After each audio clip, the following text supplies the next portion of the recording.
The island of Bali in the Dutch East Indies, one of the very last to be freed of the recent Japanese invasion, has a population of over 1 million inhabitants, living on a fertile strip of land not more than 90 miles long and 45 miles wide.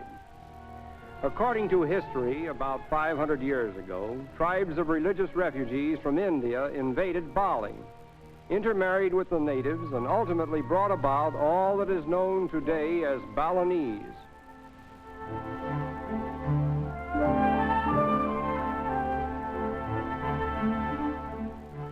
The chief occupation of the people is in cultivating the rice paddies, for which this island paradise is famous.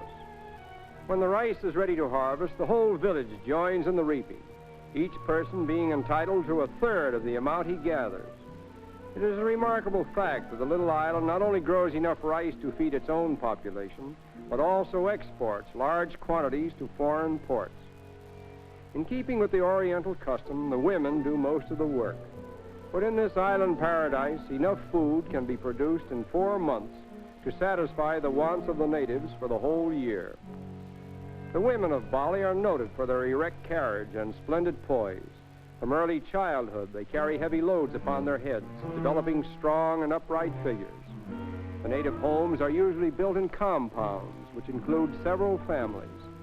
An interesting feature of these compounds is the fact that domestic controversies are dealt with at special meetings, always held at midnight in moonlight.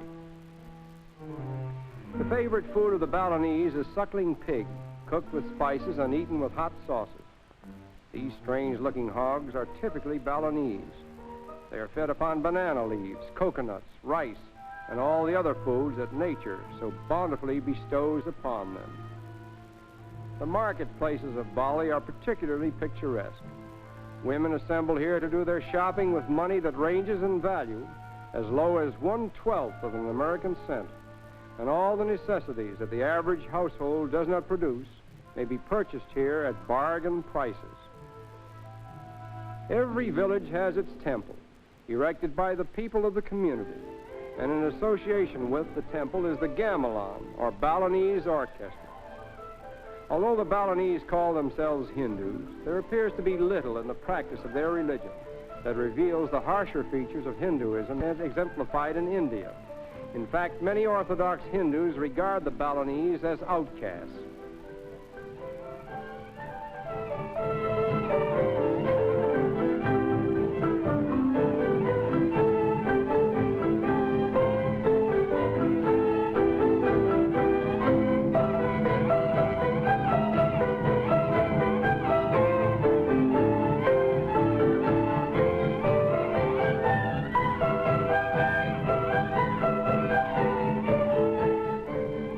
Concerts take place as a rule by night in the precincts of the temple.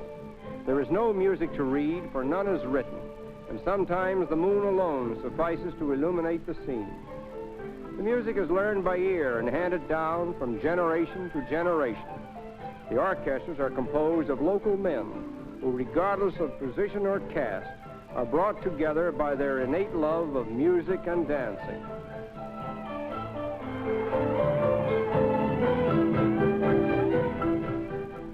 The chief ambition of little Balinese girls is to become temple dancers, and the training for this most exalted profession begins when they are about 4 years of age. Their professional career, however, only lasts until they are 14, at which time they retire as temple dancers.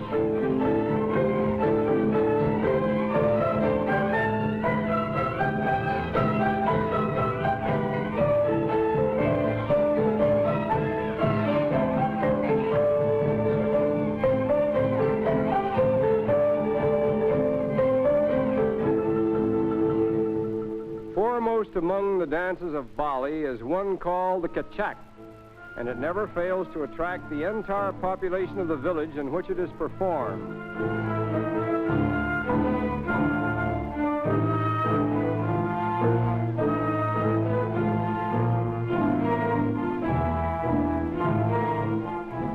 This unique event usually takes place at night, but we were successful in arranging a daylight performance especially for our benefit. We are also fortunate in being able to record the original sound, for the first time in motion pictures.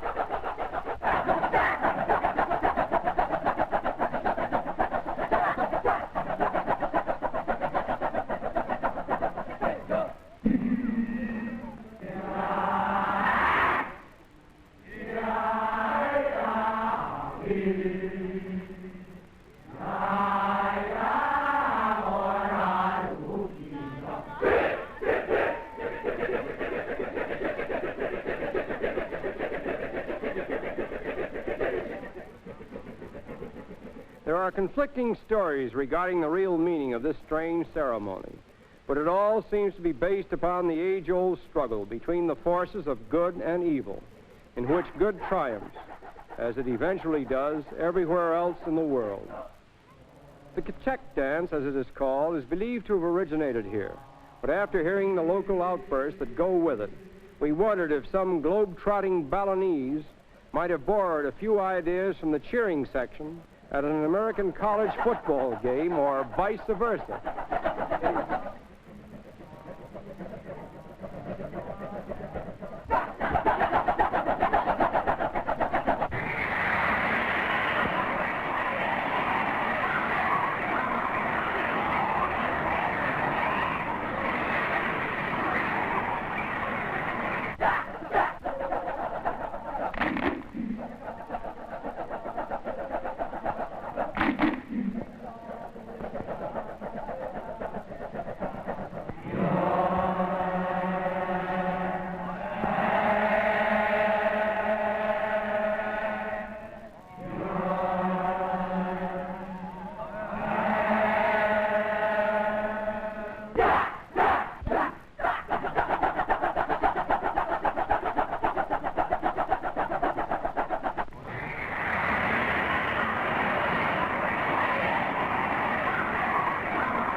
Although all this is purely symbolic, it is gratifying to learn that in the end the forces of evil are overcome by the forces of good. And so goes the everlasting battle between the powers of light and darkness in the island paradise called Bali.